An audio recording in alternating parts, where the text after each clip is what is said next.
সমস্ত ভাইরা যোগাযোগ করতেছেন যে ইমিগ্রেশনের অ্যাপয়েন্টমেন্ট চালু হয়েছে কিনা বা কম খরচে যাওয়ার জন্য যোগাযোগ করতেছেন, আপনাদেরকে অপেক্ষা করতে হবে। দেখুন, এখনও কোনো প্রকার ইমিগ্রেশনের যে অ্যাপয়েন্টমেন্ট চালু করেনি, যে নো অ্যাভেলেবেল ডেট, ঠিক আছে, এই যে দেখুন।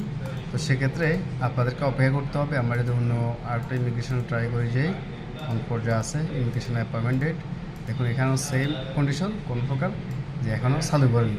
তো আগামী 1 তারিখ থেকে, তথা জুন মাসের 1 তারিখ থেকে অ্যাপয়েন্টমেন্ট চালু করার সম্ভাবনা রয়েছে। তাই তো যে সমস্ত ভাই বন্ধুগণ দেশে যাবেন, অ্যাপয়েন্টমেন্ট নেবেন, আগে থেকে আপনার পাসপোর্টের কপিটি পাঠিয়ে রাখুন এবং আপনার হাতে মেয়াদযুক্ত পাসপোর্ট আছে কি না, বা আপনি কোন জায়গাতে রয়েছেন এবং কবে দেশে যাবেন ভয়েস করে রাখবেন। ইনশাল্লাহ আমরা সর্বোচ্চ কমে যে আপনাদেরকে সমস্ত ডকুমেন্ট রেডি করে দিব। আর যারা নিজে করতে পারবেন তো ভালো কথা, আপনি নিজে সমস্ত ডকুমেন্ট রেডি করে রাখুন, অ্যাপয়েন্টমেন্ট আসা মাত্রই নিয়ে নেবেন।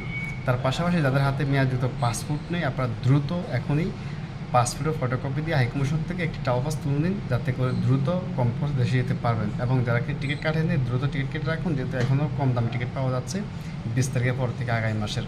তাতে আপনি কম খরচে দেশে যেতে পারবেন। আরও বিস্তারিত জানতে আমাদের হোয়াটসঅ্যাপ নাম্বারে হোয়াটসঅ্যাপ করুন, ভয়েস করে রাখুন। ইনশাআল্লাহ আমরা আপনাদেরকে সময় করে রিপ্লাই করবো। ধন্যবাদ। আসসালামু আলাইকুম ওয়া রাহমাতুল্লাহ।